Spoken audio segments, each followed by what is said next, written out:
I am going to allow water to be taken to the witness stand, especially because people are anticipated to be talking for a long time.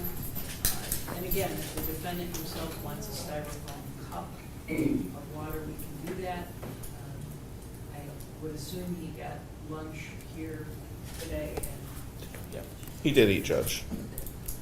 as long as security doesn't have any problem with styrofoam cup, if you would like that. All right. Ms. Zuvers, would you please resume the witness stand?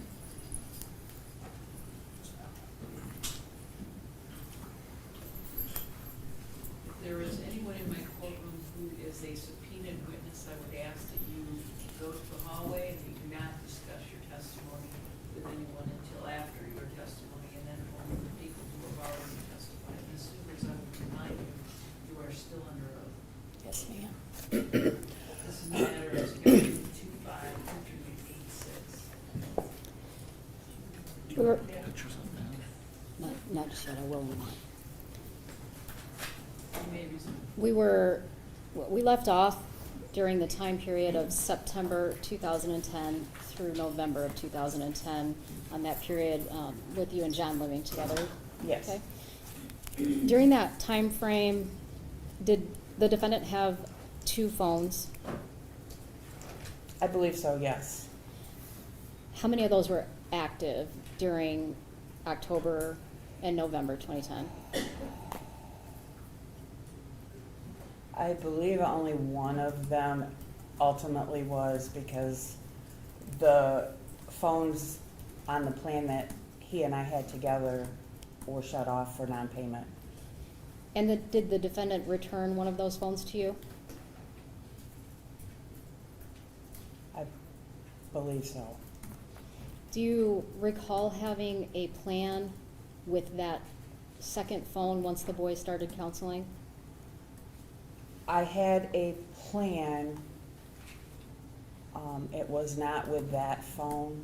It was a different phone, but yes, I did have a plan that was just for,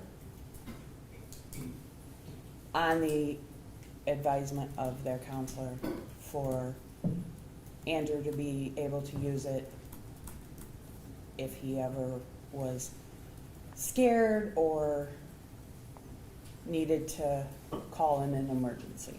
Okay. And was that phone ever activated? The phone was activated, but I don't recall.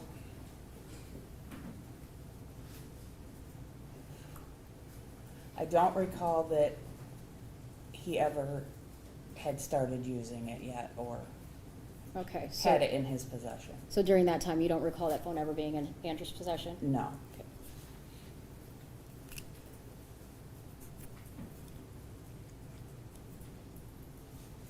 Your Honor, may I approach the witness? You may.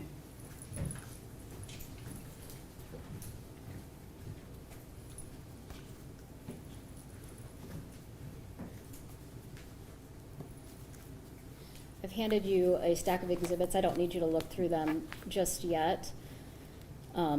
They're marked with numbers on the bottom, so Yes. when we want to talk about a specific exhibit, I will identify that one for you. Okay. And Mr. Amadeo and I agreed that she could have the entire stack at this point. Just so the record's clear, Judge, I reviewed, I stipulate, I have no issue with them being up there. Thank you. Is there a copy for the court since all of this has been stipulated to, or is that the only? I will give you those copies when she's done, but I will be displaying them up on the screen as well. Thank you. During the time after you came back from Florida with the kids, what was John driving? He was driving a Dodge Caravan. Can you look at Exhibit 54?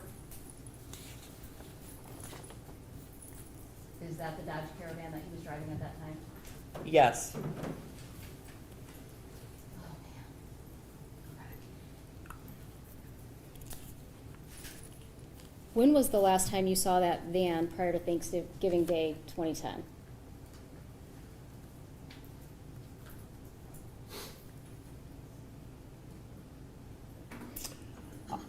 Probably the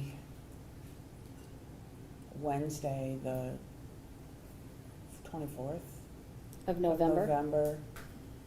It would have been in his driveway. And you think you would have had an opportunity to see that on Wednesday, the 24th? It's possible. It might have been the 23rd. Because I know I did leave kind of early in the morning of the 24th to go to a cleaning job that I had. Would that cleaning job have been near the Congress Street residence? No.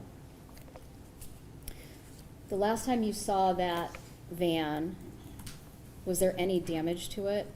Not that I recall. Okay. Fuel cap? Except for the fuel cap. Okay. Yes. When we purchased the van, the fuel cap door was already off, had been broken off by the previous owner. Were there scratches down the van? Not that I can recall. Were either front fenders dented? No.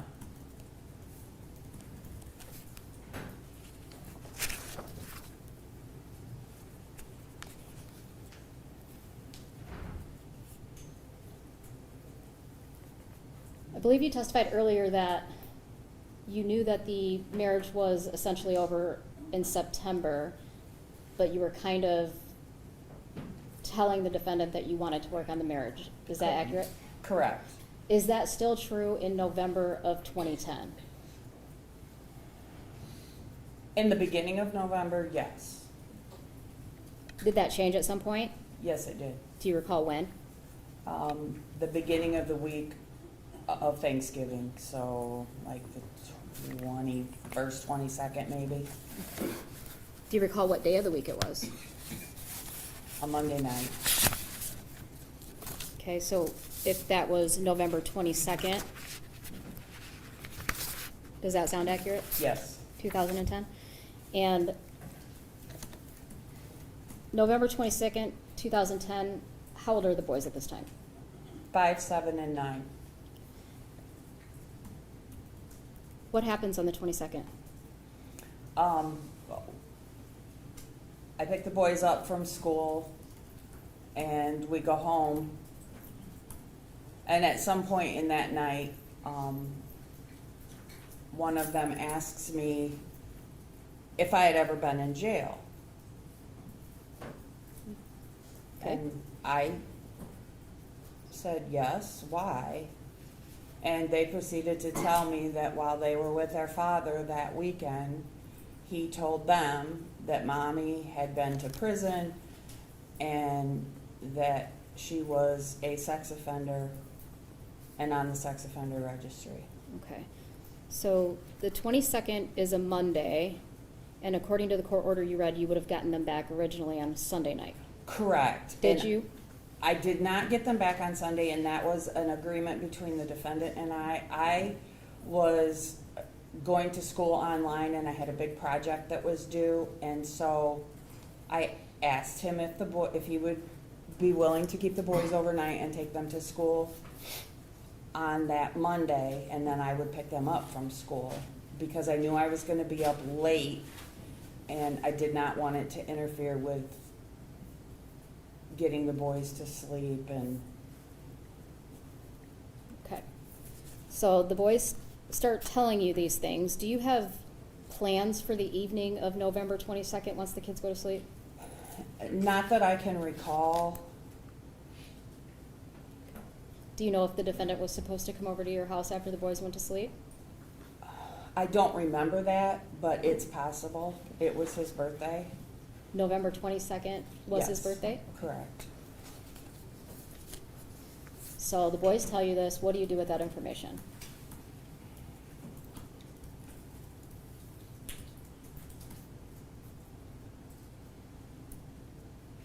I cannot recall if I texted or I called him and I yelled at him. Why would you do this? Why would you tell our children something that has nothing to do with them? Did he respond to you? His reasoning was that they were listening in on a phone conversation that he was having with someone and they overheard it. What'd you say after that? And I asked, why would you even be talking about it in the vicinity of the boys where they can hear you? And why were you talking about it? There's nobody that you would need to talk to about something that's my past that you never had a problem with until I followed you to Florida. Did the boys indicate to you that, as the defendant's telling them about you going to prison, that he was actually on the phone or anything of that nature? No, they never told me that. The defendant did.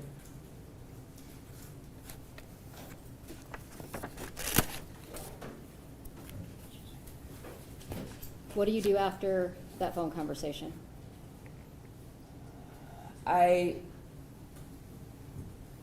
at some point, had to set the boys down, and I explained to them that, yes, Mommy had gotten in trouble many, many years ago, that it had nothing to do with them, it did not involve them, it was nothing for them to worry about, that it was in my past,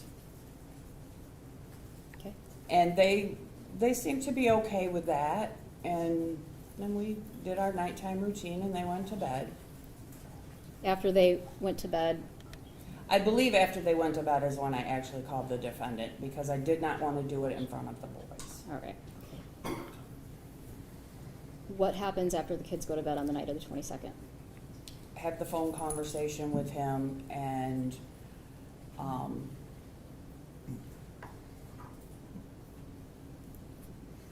I don't want him to come over. I don't want to see him.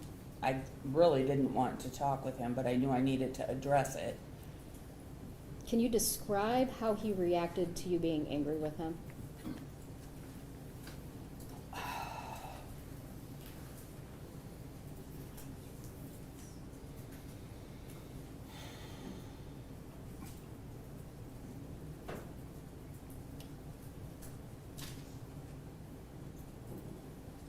All that I remember is that over and over he kept saying that he didn't do it intentionally, that they overheard a phone conversation.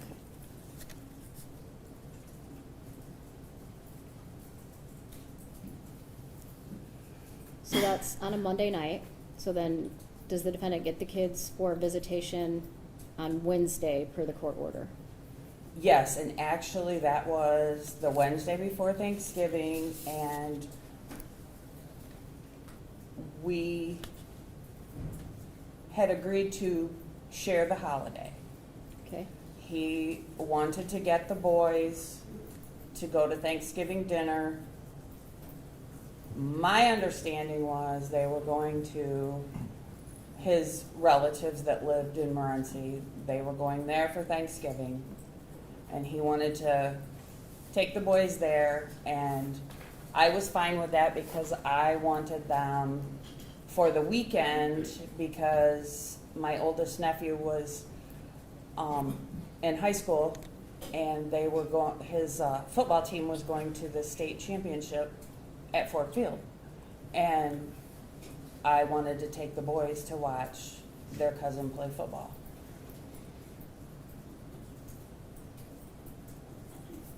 At what point in time did you and the defendant have the conversation or come to the agreement about Thanksgiving parenting time? It was before the 21st, 22nd. I believe it was that week before, whatever those dates were in there. I don't recall exactly what date.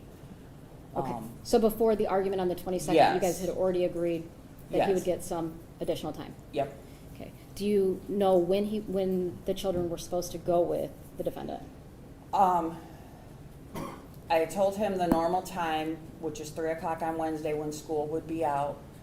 They did not have school that day, So I had a prior commitment of cleaning a house, and so I dropped the boys off at my mom and dad's house on Locust Street, and then he was going to pick them up from my parents at 3 o'clock, and then he would have them until 3 o'clock on Friday, and then they would come back to me. Okay, Friday the 26th? The 26th, yes. I'm going to go back just a little bit to the argument on the 22nd. When you confront the defendant about saying this to the kids and he tells you he's on the phone, does he say who he was talking to on the phone? I believe he told me it was his sister Lucinda.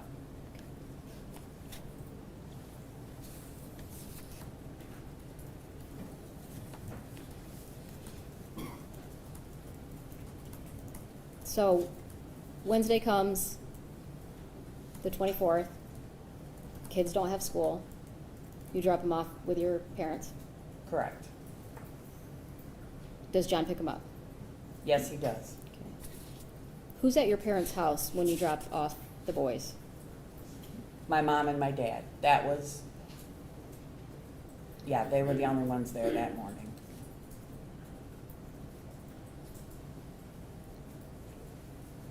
25th, Thanksgiving.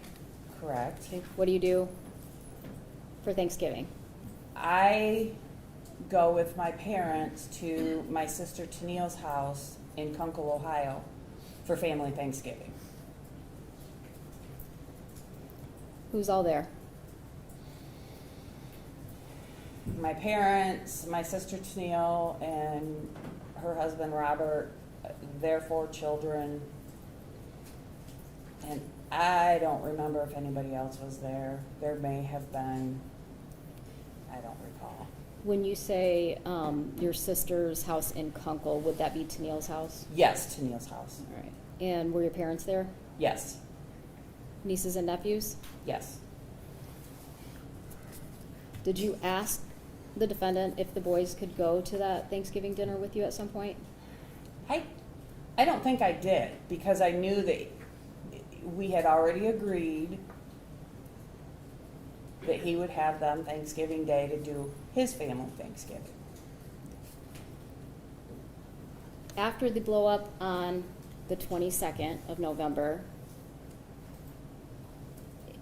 into Thanksgiving Day, are you and the defendant communicating?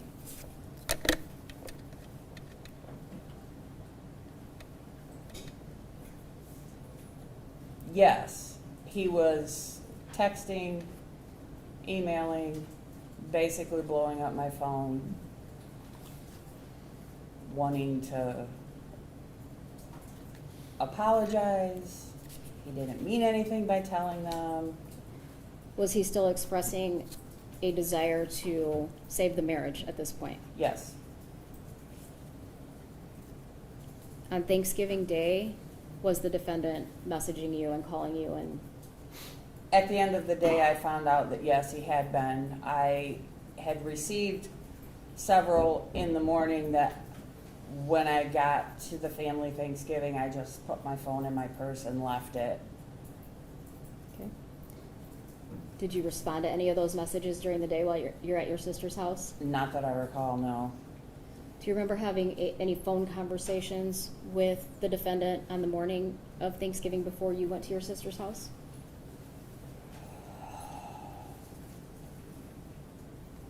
I do not. Do you know if there were any text messages from the defendant the morning of Thanksgiving? I know that there were, yes, and he may have tried to call me. I don't recall answering. I just know that it seemed like my phone was notifications for text messages. Do you recall the morning of Thanksgiving if the defendant had asked you to come to his house, his residence? He did. I do remember that part. Text. He wanted me to just stop by for a minute, and I recall that I told him, I don't have a vehicle. I'm not the one driving. My parents are picking me up, and no, we're not stopping at your house. Do you recall what time you left your home to go to Thanksgiving dinner? Probably around 11 a.m. Do you remember approximately what time you got back? I know it was evening. It probably was dark because we played games and board games. We like to do that.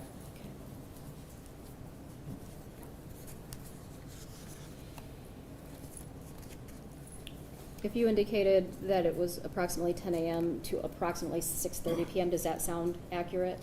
Yeah. Yes.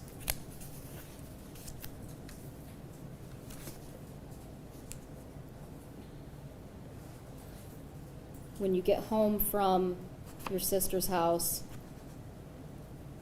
do you have any communications with the defendant? Yes. How? Text, message, phone call, what is it? Phone call. What happened?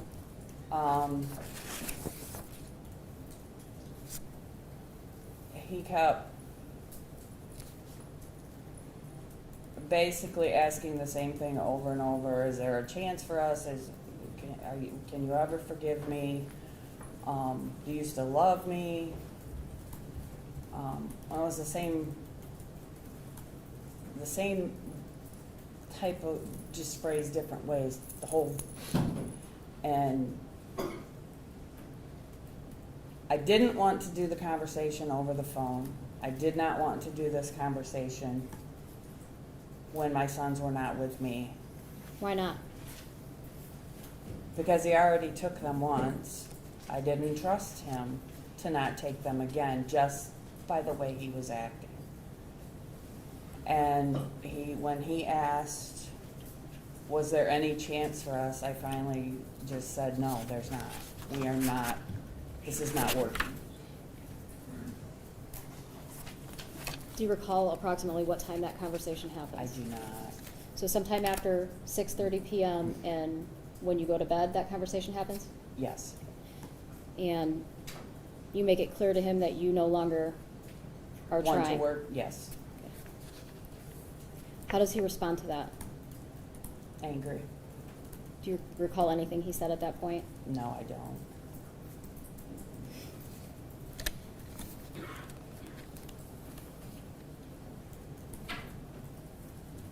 Do you recall hearing the kids in the background on that phone conversation? I do not recall if it was that conversation. One of the, yeah. This has bothered me for 16 years, that I cannot remember what day the phone call was that I heard my sons in the background. And it sounded like they were having a great time.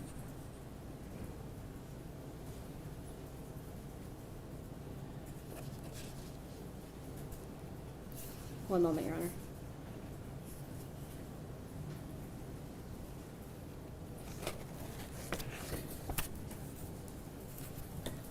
May I approach the witness? I'm just going to have her read this to refresh her memory. Is there any questions?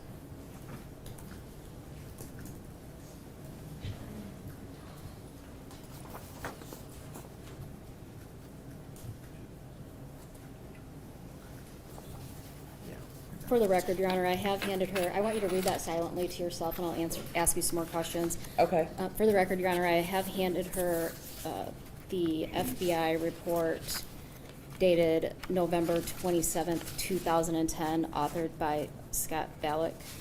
And Judge, just for the record, make the transcript clear, I did review it, I stipulated as such. November what? What date? November what? 27th, I apologize.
Okay.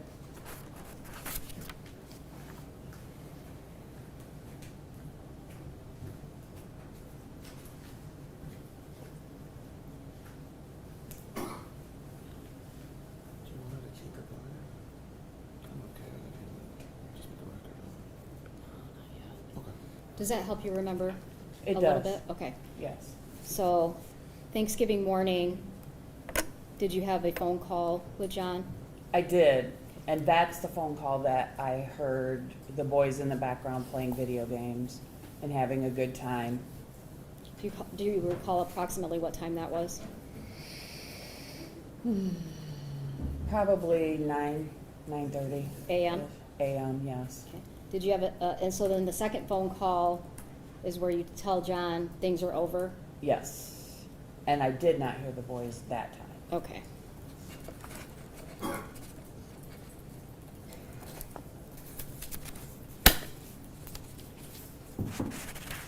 So you wake up on Friday the 26th. Correct. What do you do? I am at my parents' house. My sister Jenny was home from South Bend. They got home, I believe they ended up coming earlier than they planned. And so my dad and I decided that we wanted to take the littles, meaning my 3 sons and her youngest daughter, to go buy them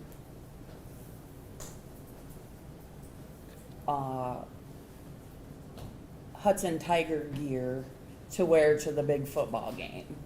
So your nephew, did he play for the Hudson Tigers? He did. And they went to some sort of championship game? Yeah, the state championship State game. champions. Yes. And that would have been Saturday they were They planning? we were going to go on Saturday, the 27th. All right, so do you recall approximately what time you tried to get a hold of the defendant on Friday? I believe it was around 10 or 11 a.m. I texted him and wanted to know if there was any chance that I could pick the boys up a little earlier so that we could go and get some clothes for the football game. And, Your Honor, I apologize. Just for a point of clarity, I believe the witness said the game was on the 27th. Did she mean the 26th or the 27th? The game The is game on was on the 27th of That's Saturday? Okay, Yes. thank you, ma'am. Yes. But you wanted to pick them up on Friday so you could get them some gear. Right, I wanted to pick them up early. They were supposed to come back to me at 3 o'clock on Friday. But I wanted to, if they weren't doing anything and he was agreeable, that I could pick them up and take them to maybe find him a t-shirt or a sweatshirt. If the records indicate that you texted him around 11:16 a.m. on the 26th to discuss getting the kids back early, would that be accurate? Yes. So you text him and ask him about getting them back early, and what does he say? He says, we are not home right now. Okay. And I remember thinking that was kind of strange because from where I was living, I could see his house driveway from my kitchen window, and his van was in the driveway. I want you to look up at People's Exhibit 3. I know Yes. that's kind of far away, but from the cameraman's point of view, where is that picture taken from? That is taken from the front porch of the Congress Street house, and across that empty lot, the back house with the brown roof, it looks kind of white or beige. Can I hand you this Yes. highlighter and you indicate for me where that's at? Yeah, just walk up there and point it out, please. Right here, this house. For the record, I don't know how to describe this other than it appears the beige house almost directly in the middle of the photograph.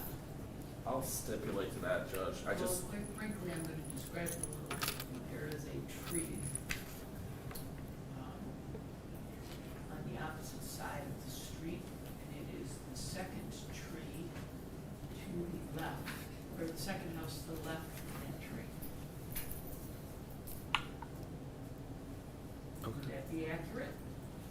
it seems I accurate. think that one is a garage, but yes, it's, Second structure. yes. Okay, That's fine, that works for me. that works. So there's a kitchen window there, it's very hard to see it in this picture, but there's a little kitchen window, and if you're all the way, Are we To the looking at west. Your mom and dad's house? no, this is, was it 617 Maple Drive, I believe was the address. I had found a house, my daughter was getting a divorce, and she and her husband both had moved out, and so I was living in that house for the time being. At what point in time did you move to that 617 Maple address? End of September, beginning of October. Okay. So you can see somewhat his Yes, residence you on could, I Congress. could see his driveway, so I knew that morning his van was on the driveway. So you guys are texting back and forth? We're texting back and forth, he's not home. I said, okay, well, let me know, is there any way, like, we could be home by 1 o'clock? Or, I don't remember the exact time that I said, but, get home a little early. Well, his response, I don't know, because I'm not the driver, I'm not driving, my friend Joanne is driving. We went there and spent the night with Joanne and her husband and their kids. Okay, I'm like, okay. Can you give me a ballpark figure? Like, what time, what's the earliest you could be home? And initially it was 1 o'clock, then it was gonna be 1:30, and I don't know if I'm getting that time right. Anyway, eventually through this texting back and forth, and they're not any closer to being home,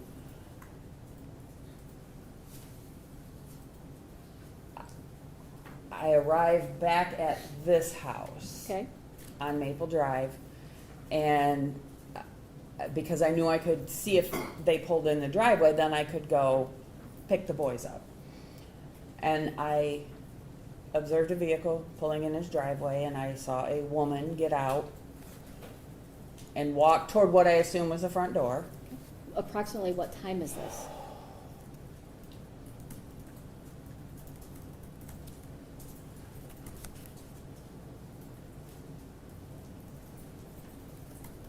Ooh, 1:30, 2 o'clock maybe. Okay, Uh, what else do you see? And then I went and did a few things and come back, and I see the car backing out of the driveway and heading east. So I'm like, okay. So I think I texted, I might have called, I don't recall which form of communication. Are you home?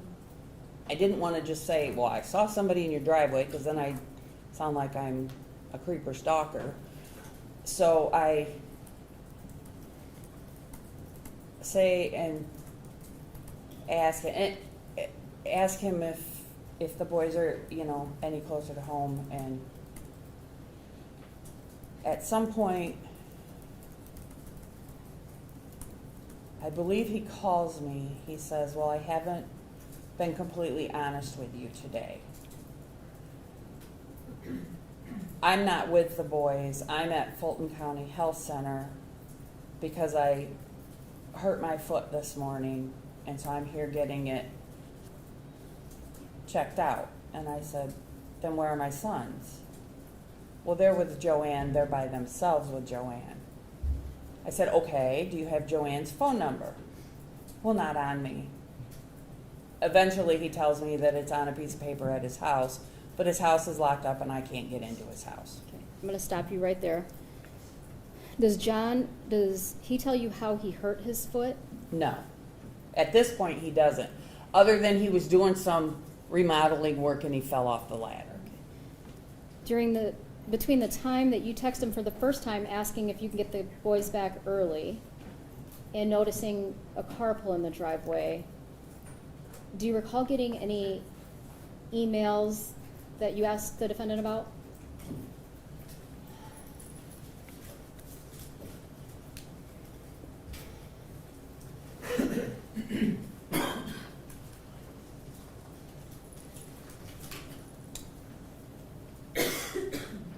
I do not. I'm sure that I did, because it seemed like every 2 minutes I was getting some form of communication from him.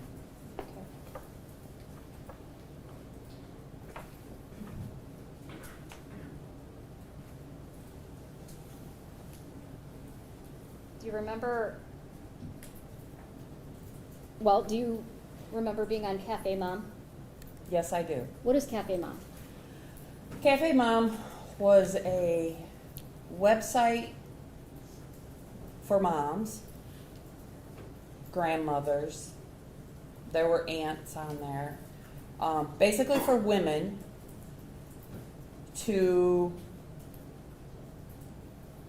go, and there were different, kind of like chat rooms, sort of, pages that you could join for different interests.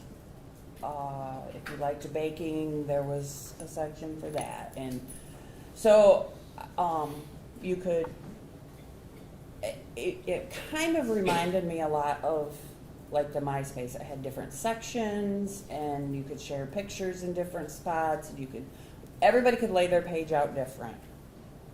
And there was like, you could join a cleaning group, and you would challenge each other. Okay, 10 minutes and you're gonna go clean your bathroom. And then you come back and log in that you cleaned your bathroom. You talked about chat rooms being on Cafe Mom. Can you describe what that is? Like, so for the cleaning one, there would be a chat, and you would say, check in, I'm here, whatever, okay. And then say, I'm going to, giving myself 15 minutes, and I'm going to go clean the bathroom closet. Or is it similar to Facebook and MySpace in the sense that you could have friends on this platform? Yes. How does that work? You could become friends with the different women that you were talking with. You could send private messages. You could send, I believe you could do public messages too. It's been a long time. I have not been on Cafe Mom since 2010, so. Okay. And post updates? Yes, updates, current events, pictures, anything that you were doing. What was your username on the platform at that time? Crafty Biker Mom. Do you remember at some point getting a friend request from somebody who identified themselves as Joanne Taylor on that platform? I do. And, I'm sorry? Did you say who identified themselves as? Joanne Taylor. Yes. And do you recall approximately when that was? I do not. I'm going to say at some point in November, probably mid-November. Could it have been early November? It could have. And do you know the username that Joanne Taylor used? I do not remember. And if you previously stated it was Mom Forever Young, MOMFOREVR YUNG. Does that sound Yes. accurate? Yes. Okay. Did you accept that friend request? I did. Did you know this person? Did you recognize the name? I did not recognize the name initially. After some conversation, she revealed that she is the wife of a minister that when John was traveling in Indiana on a rainy night, he stopped to help a family with a flat tire in his big truck. Okay. And that they had all become friends and exchanged information, and he had kept in touch with them periodically. And somehow she found my name and reached out to me. Did you believe, when communicating with this person who identified as Joanne Taylor, Mom Forever Young, that that person was a Joanne Taylor? Initially, yes. At some point in time, did you change that thought? At some point in time, I started questioning because there were a lot of personal information and personal conversations that I had had with the defendant that this Joanne Taylor seemed to know an awful lot about. Was that early on during the conversations you were having with this person? No, not initially. I think it was probably a couple weeks into it, and something just did not set right with me. Do you recall receiving an email from that account on November 26th at 7:02 a.m.? Yes.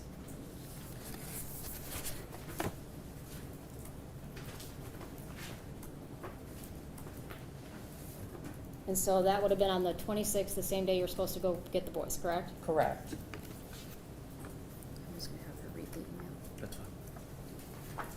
You're going to approach the witness.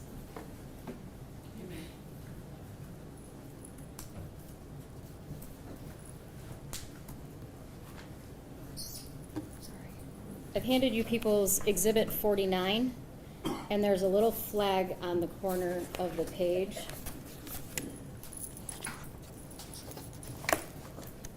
And the pages aren't numbered, so I can't place that on the record, but I want you to look at that document and tell me if that email is the email that you received. Yes, it is.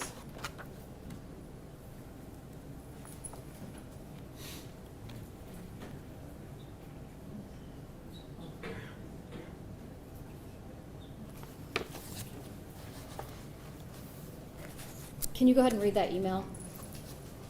Sure.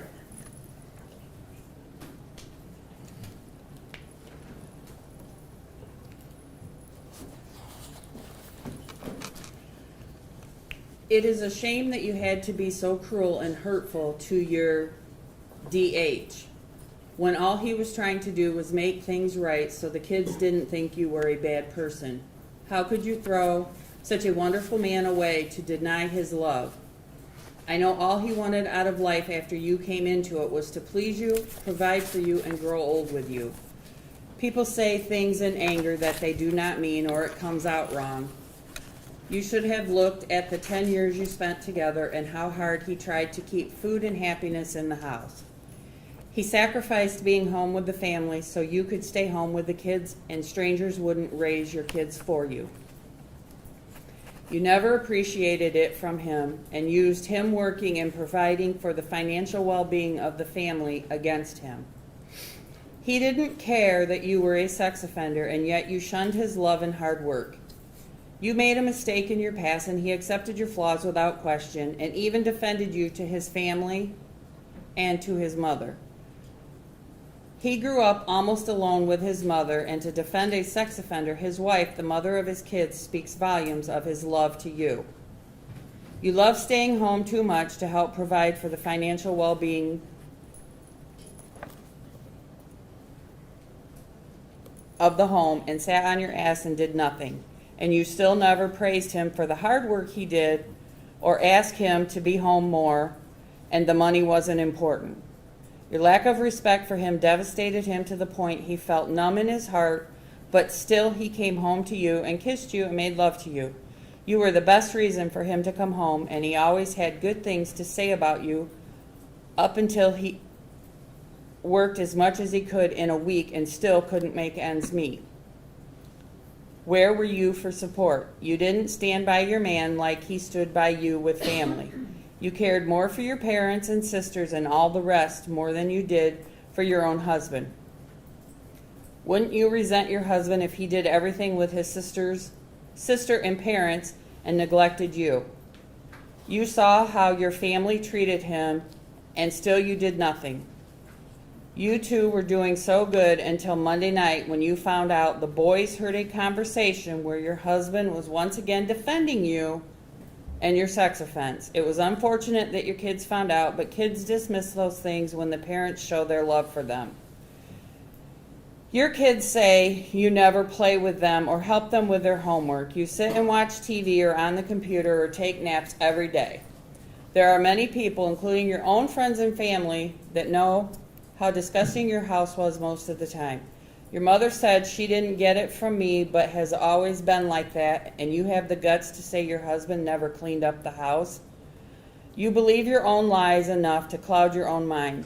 You never gave your DH credit because it made you look like a lazy shit when he would come home after work and clean up the dining room and living room and straighten up the kitchen.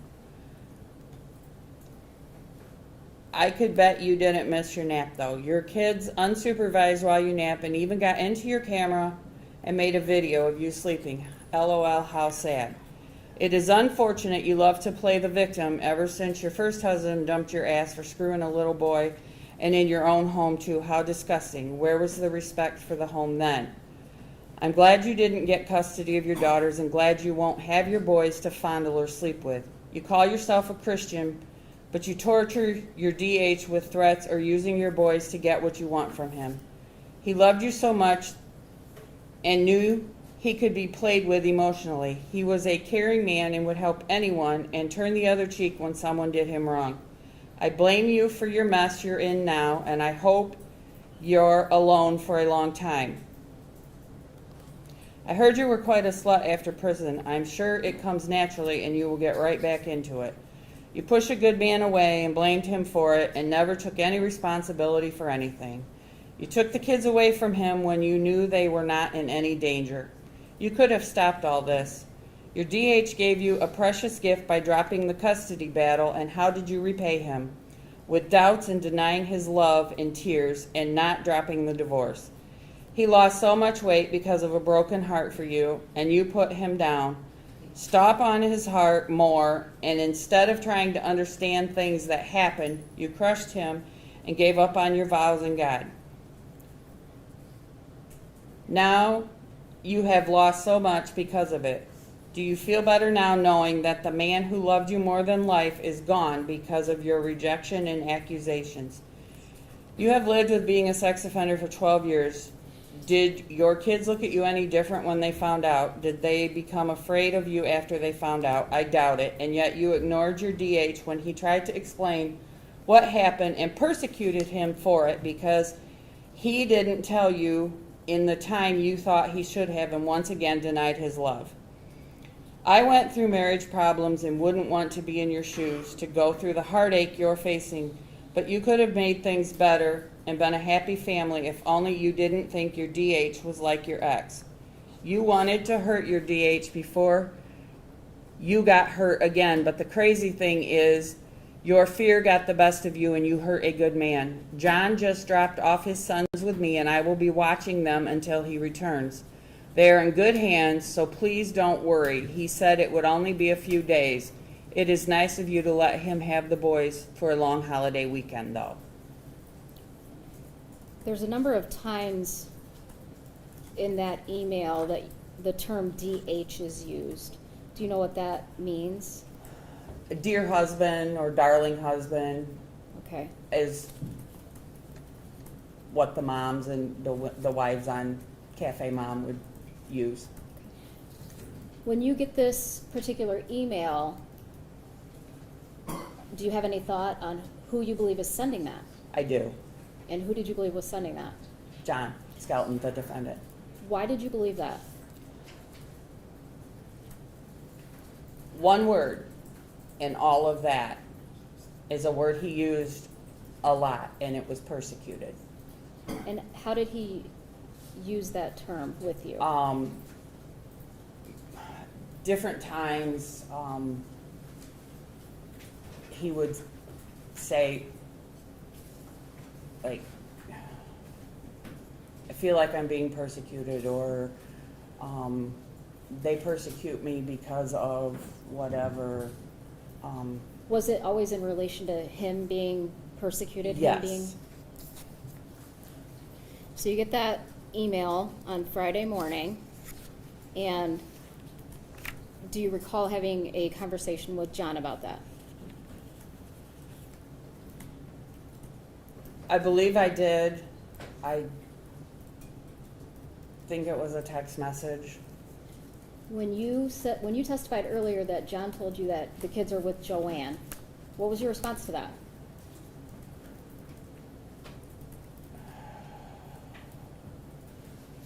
Well, initially, yes, when he told me that, are you saying when he told me he wasn't being truthful with me and the kids were with her? Yes. Okay. I wanted to know how could I get a hold of her so then I could just make arrangements with her.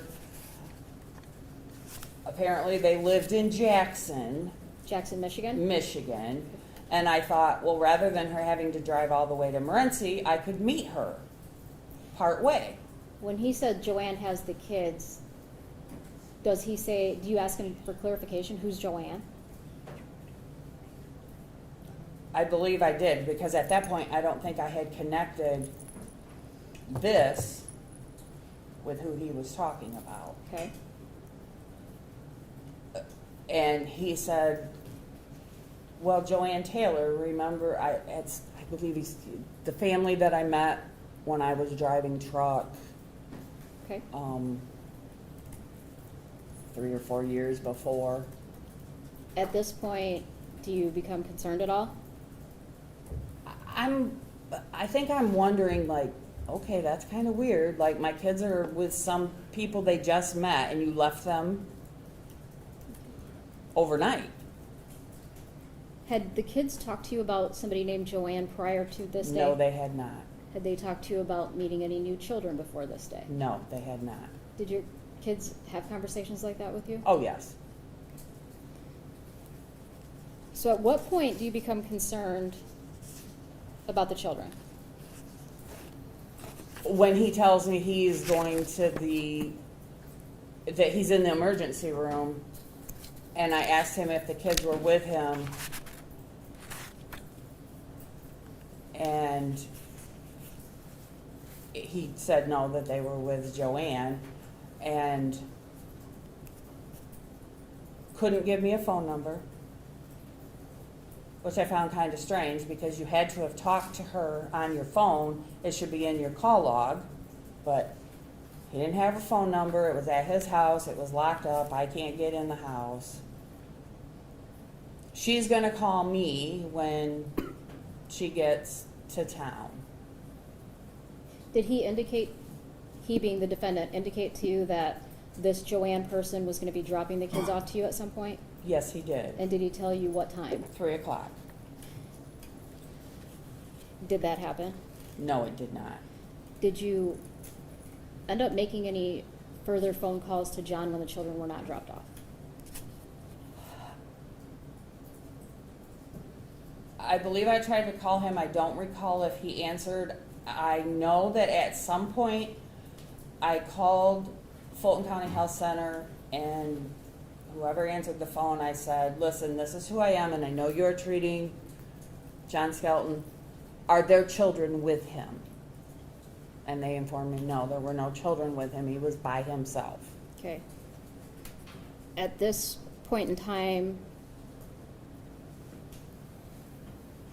after you have this conversation with hospital staff, do you become somewhat alarmed? Yes. Why? Because I have no way of getting hold of this person who has my children. It's getting closer to 3 o'clock. He doesn't seem to know where my kids are. Are you being told at this point a different story regarding how he's hurt himself? The second phone call to Fulton County Health Center, I called to speak to the nurse in charge of his care, and they asked me if I was married to him, and I said, we are legally separated, but we are still legally married. He said, okay, you're his wife. I can tell you, John is being treated because he tried to hang himself earlier today. Okay. Do you become alarmed at that point? Very alarmed at that point, because now, how am I gonna, I have no way of knowing how I'm gonna get a hold of this person, because obviously he's not gonna be treated and released. So I called my attorney. Okay. Based on And that conversation with your attorney, what do you do? he wanted me to wait till like 4 o'clock, and I waited till 3:15, and then I called 911. Called 911? And I said, I need an officer at this address, 112 East Congress Street in Morenci. And I was informed that there was no officer in Morenci at that time. They had actually taken someone to the jail.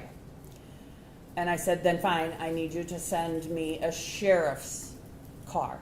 I need law enforcement now. Does law enforcement eventually respond? Yeah. Approximately what time? I think it was around 4:30. Okay. I mean, it was it was very long and frustrating. We made several phone calls and just kept telling us that Morenci has an officer on duty, and when he gets back, he'll call you. And so approximately 4:30, officer from Morenci responds? After my dad found him at the police station, because the message he received said I just needed to talk to him sometime that night. And as soon as my dad told him what was happening, and with the history of what had happened in September, the officer took off out of the office And did to the Congress Street address. Okay. And this Congress Street address, that's in Lenawee County, Correct. state of Michigan. Yes. All right. And what is who shows up? Do you know the officer? Yes. Officer Ryan Hillard. Did you know Ryan Hillard prior to? I did. He's a Morenci boy. Okay. Graduated from Morenci schools. Okay. I knew his mom really well. Okay. Did you guys hang out? Or, No. Okay. No. Outside of that? Okay. And what happens once Officer Hillard The doors arrives? were locked. He was around back. At this point, I'm not at the house. Okay, so I don't want you to testify about anything Right. that you don't have any personal knowledge on. Right. Okay. At this point, I have an aunt and uncle that lived about 5 houses away, and my sister told me maybe you need to go down there, because we didn't know what we were going to find in the house. Okay, so do you go to the Congress Street house? My sister and her husband are at the Congress Street house, and I'm on Congress Street, but I'm like 5 houses away at my aunt and uncle's, waiting for somebody to come and tell me if they found my children in the house. Okay, and when you say your sister and her husband, that would be? That would be Tennille and Robert. All right, so does the officer get into the house? He does. Did you find your children? No. Okay.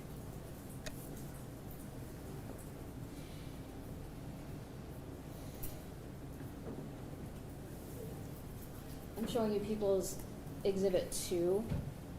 Do you see the Congress residence on that screen? Yes, I do. Which one would it be?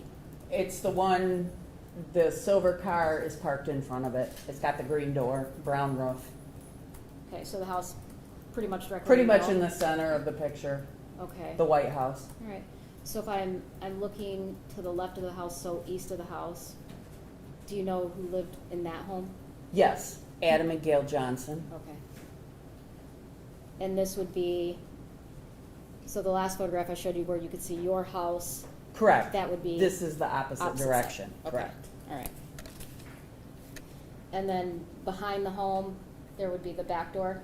Yes, there's a back door. There's a little walkway between the garage and the house on the west side. There's a walkway that goes back to a fenced-in backyard. On the 26th, did you enter the home?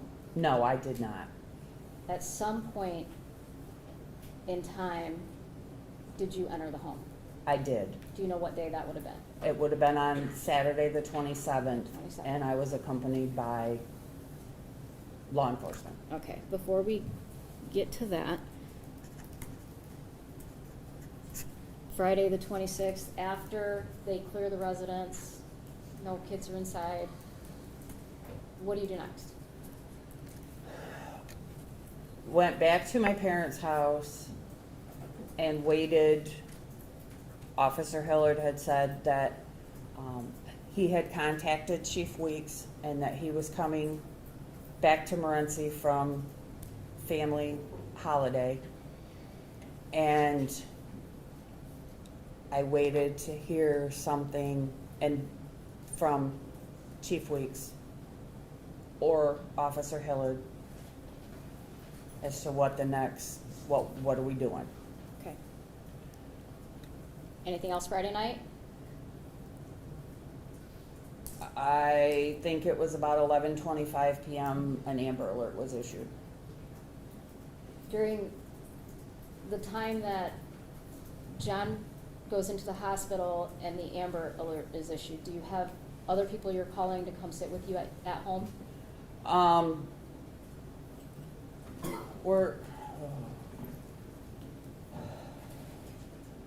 Yes. I know that someone called Pastor Donna Galloway, and she came to the house. Two of my sisters were already in Morenci, Tennille and Jenny. Carrie knew what was going on, but we all agreed that she needed to focus with her son and football. Okay. Saturday, 27th, Yes. do you get up early? I never slept. I believe it was around 1:30, 2 o'clock in the morning. My phone rang. It was Chief Weeks, and he wanted to know if I could come to the police station at that time. He wanted to have a little sit down to kind of let me know what was going to be happening the next morning, because things were going to get pretty busy, Okay. because there were many agencies headed to Morenci to help look for my sons. Okay. So, at some point in time, you go into the Congress Street residence on Saturday, the 27th. Yes. You know approximately what time? I want to say it was late morning.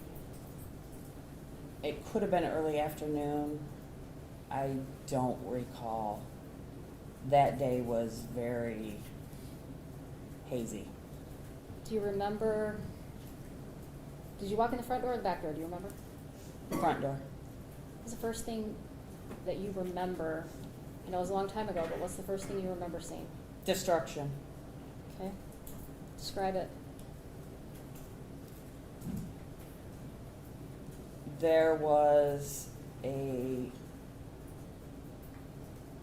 glass mirrored solid oak cornered curio cabinet smashed. Yes. It's People's Exhibit 6. Is that what you're describing? Yes. Glass shelves broke. The doors are smashed. People's 7. Is that the same cabinet? Yes. There were. I'm going to stop you while we're talking about the Okay. curio cabinet, very briefly. Had you and the defendant had any conversations or arguments over this curio cabinet? Yes, we did. When we bought the house on Congress Street, he bought that curio cabinet, made a big production that it was my gift, housewarming gift to me to put all my pretties in. Okay. When he took off to Florida and I decided that I was filing for divorce and moving out, I moved the curio cabinet out. And when he got home from Florida and saw that it was gone, he started yelling and wanted it back. That's his, he paid for it. So that ended up back at the Congress Street It residence? did end up back at the Congress Street because after talking with my attorney, we decided it wasn't even worth the fight. What's the next thing that you remember? There were small appliances, microwave, toaster,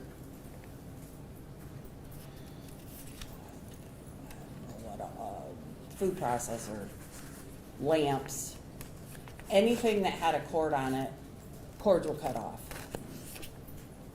Okay,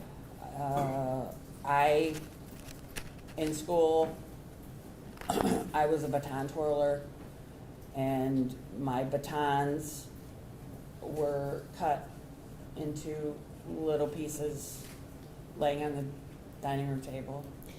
I was not a baton twirler, so I don't know what, are you just talking about the, Yeah, just like Baton. woo woo woo. okay, Silver, white ends. okay. How many of those did you have? I think there was 5 of them. All right. Okay, what else? There were keys cut into pieces on the dining room table. People's Exhibit 8. Yes. And what are those, whose keys are those? It looks like keys to the van. Maybe the doors. Okay. And where'd you find those keys at? They were on the dining room table. Okay. Next thing you noticed? I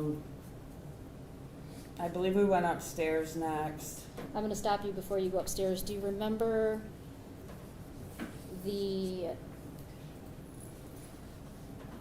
well, here's People's Exhibit 11.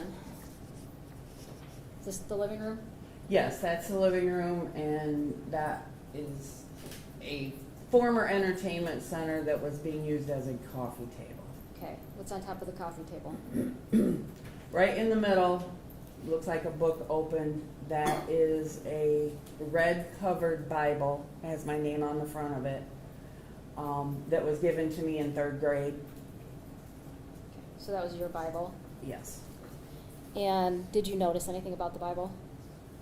There were 2 passages that were circled and my name was written. People's Exhibit 12, is that what you saw? Yes. People's 13. Yes. Okay. So that particular verse is circled and it appears that the name Tanya is on there? Yes. And do you recognize that writing? I do. And whose writing is that? John Skelton's.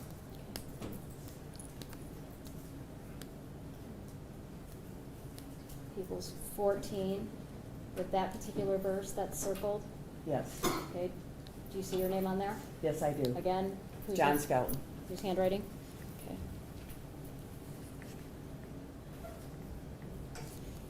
And that was also in the living room, so you said you went upstairs after that, Yes. okay? Where did you go first, if you remember? We were on the landing and there was a rope that was tied to the banister and then just kind of piled up on the floor upstairs. Okay, And we went in the master bedroom, and the blankets were off the bed, and there were gashes a couple inches apart all over the mattress. There's people's 15.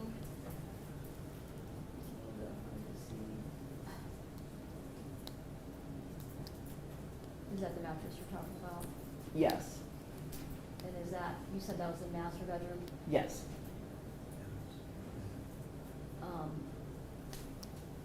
Can you just walk up to that screen and point out the slashes for me? And Sure. don't speak while you're up at the screen, please. I don't have a microphone up there.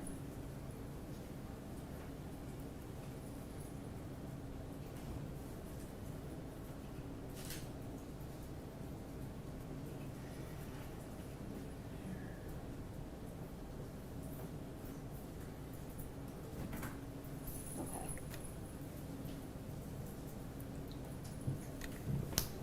The record, we started with a mattress.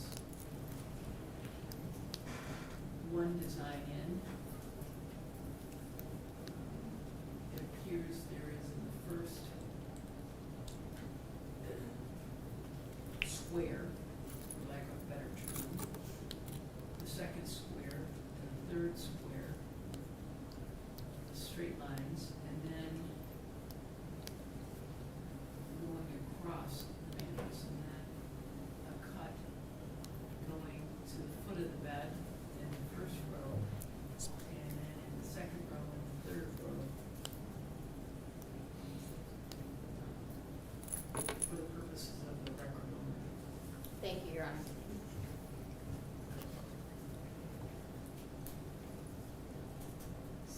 Again, that's that same mattress from a different view. Correct.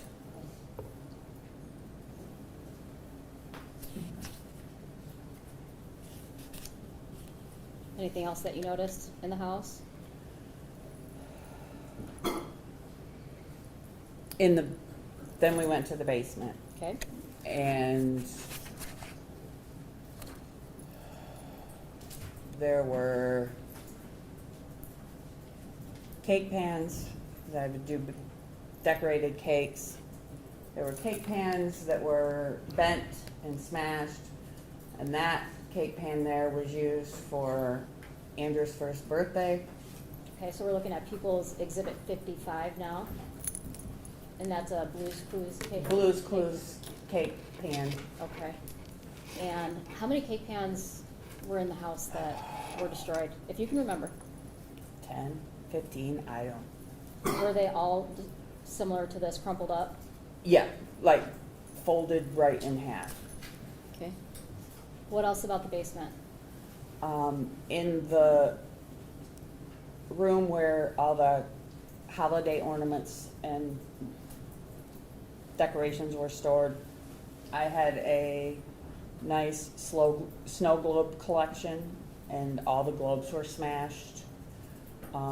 Strands of Christmas lights were cut into different, just cut through so they could never be used again. Okay. Trying to remember. It's just, it looked like mass destruction. Did you have, and I apologize if you said this, photographs in the home that were no longer Yes. there? Eventually we discovered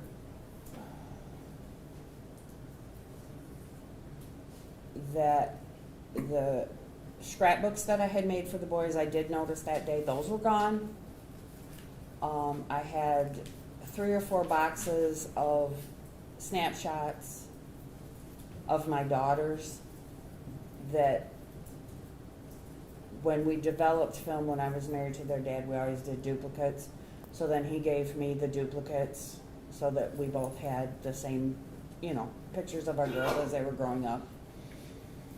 Those were missing. Yearbooks from when I was in high school. Cookbooks. I had a huge collection of cookbooks. Some that were basically irreplaceable. They were in my grandmother's handwriting. Never found them. Don't know what happened to them, but they were gone. I'm gonna show you People's Exhibit 9.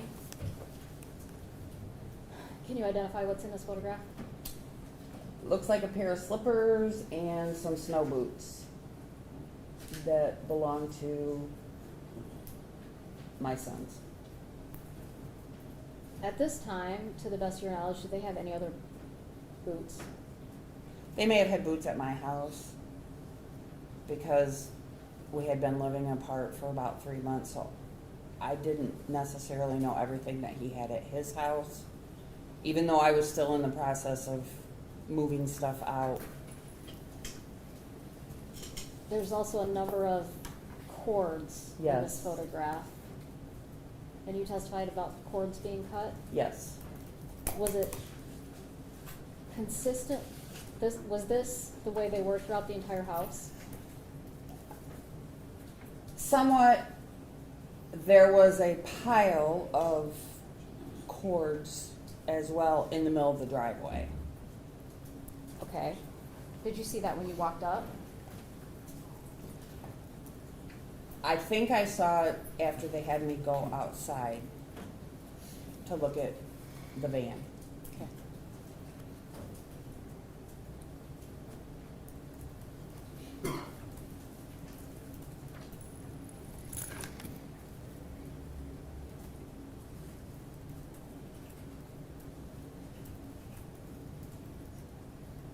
People's 42? Yes. Is that the pile of cords? Yes, it is.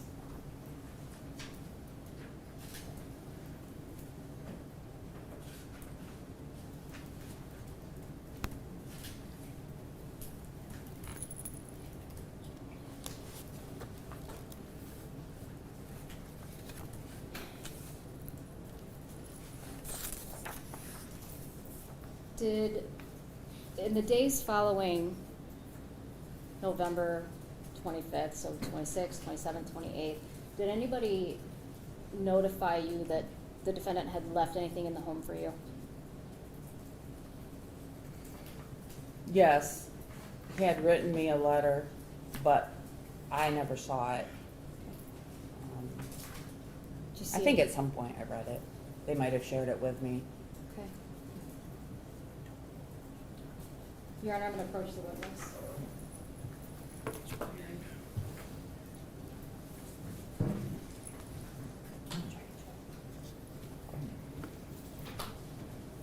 I've handed you People's Exhibit 43.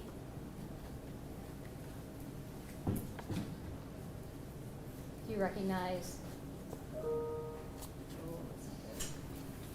You recognize that handwriting? I do. It is John Skelton's. All right. Go ahead and read that for me. Okay. Dear Tanya, words cannot express how much I love you. Your rejection of me has killed my soul. I couldn't deal with your seesaw emotions. I am not as strong as you. You need to be strong now. Sorry I hurt you yet again. This time it was on purpose and to kill my pain of losing you. I had no one here but you. I had no one here but you, and you threw me away for an accident and my hesitation to face your fury from my phone call. I was going to tell you Monday when I came over, but I was too late. I'm sorry for that. Since you couldn't say you loved me anymore, I guess my actions today will guarantee you won't have to see me again or in heaven. I pray God will forgive me, but I know it won't happen. I would ask your forgiveness, but maybe I can't have that either. We were making good progress, and that got screwed up beyond repair. Maybe from your point of view, it is best, I think. This way, better this way. Maybe from your point of view, it is better this way, because I can't hurt you anymore. I never meant to hurt you in the beginning of all of this. I only wanted us to prosper. May you find peace in the days to come. I wanted to grow old and die beside you as husband and wife. I'm not old, but I did die, your husband at least, in my mind. You will hate me forever, and I know this. I wish things were different, but you were hurt for no good reason and denied my love and honesty. From good to bad, again, was my breaking point when you said you were lost to me. Take care of that grandbaby, John. P.S. I don't blame you for not keeping my last name. You are very sexy and beautiful and will find someone new. I will always love you, Tanya. I wish it could be the same for you, but that will never be. Good luck in school and the future. When your house cleaning recently became more important than me, I knew you were gone. All the broken promises were devastating too. I didn't want the boys to see me like this, so I asked her to take the boys to the park. They should be fine. Again, sorry for messing up so much that you hate me. I love you too much to bear not being with you or important in your life. Love, John. P.S. If you can find any love there.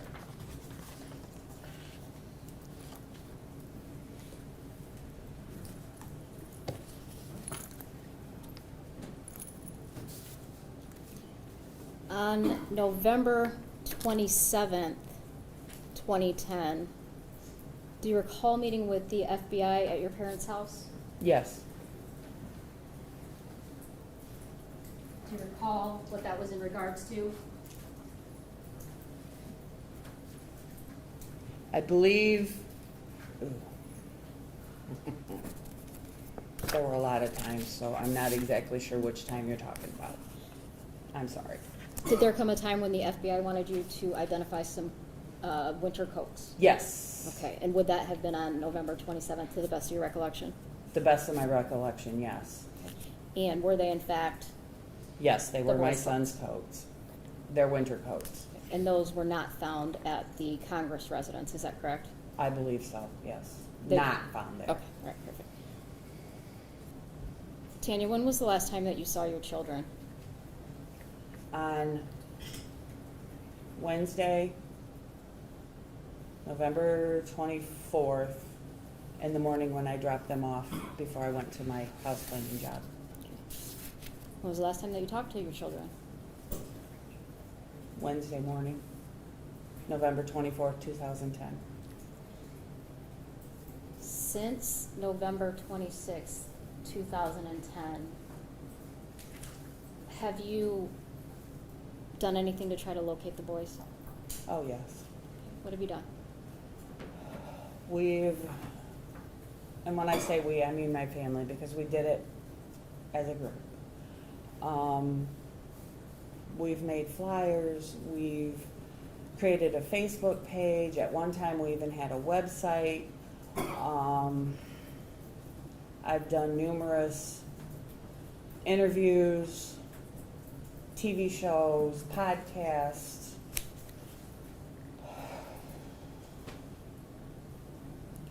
I'm going to show you, is it 25? Yes, Is that one of the flyers? yes it is. Where were you posting that at? All over. Every building in Morenci had them. Family friends would drive down the turnpike, every exit, post them at the toll booth. Do you recall, were you getting these to the media at all, or do you recall the media? Yes. I at one time had like a group email that I would send out to different media. If we had age progressed photos from NCMEC, I would create a new one and send it out. There's, sorry, No, you're fine. okay. People's 26, same thing. Yes.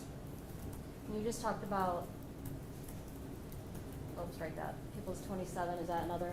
Yes, that's one from National Center for Missing and Exploited Children, NCMEC. Okay, so you were just talking about NCMEC, and this is what you're referring to? Correct. Okay, and you said they did some age-progressed photos. Yes.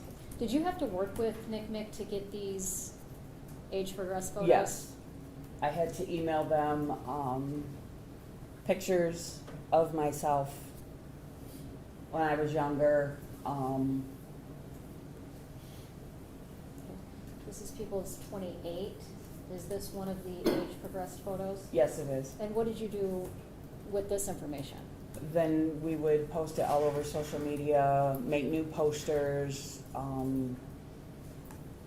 I always did the round of interviews When you say interviews, what do you mean? Who with news media, with the Toledo channels and Detroit channels. I would do phone interviews from, I'm pretty sure I did one, Fort Wayne and Indianapolis, Lansing, the west side of Michigan. I mean, Are you staying in contact with the agency who's investigating this? yes, I am. Okay. During that whole stretch?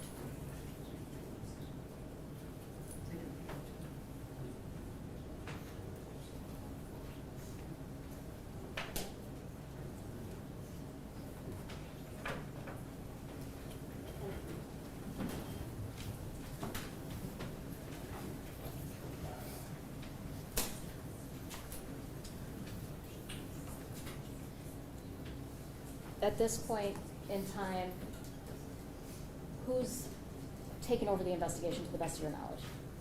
The Michigan State Police. Okay, and you testified that you were staying in contact with that particular officer in charge? Yes. All right, and who was in charge of that during the course of this, to the best of your knowledge? For Michigan State Police, Correct. Detective Jeremy Brewer. Okay. Only that's not his title anymore. Okay. I'm going to show Is you that one. L-E-W-I-S? Last name? Brewer, B-R-E-W-E-R. I apologize. All right, one more exhibit, and then we'll take a quick recess. Yes. This is People's 29. This is another age progressed Yes. photo. Did you do the same things with this Yes. photo? Okay. Okay. For the record, can you spell your sister's name? Tennille, Yeah. Tennille. Boy, we weren't even close. Thank you. You're welcome. We'll take about a 15-minute recess. Everybody be back. All right, please.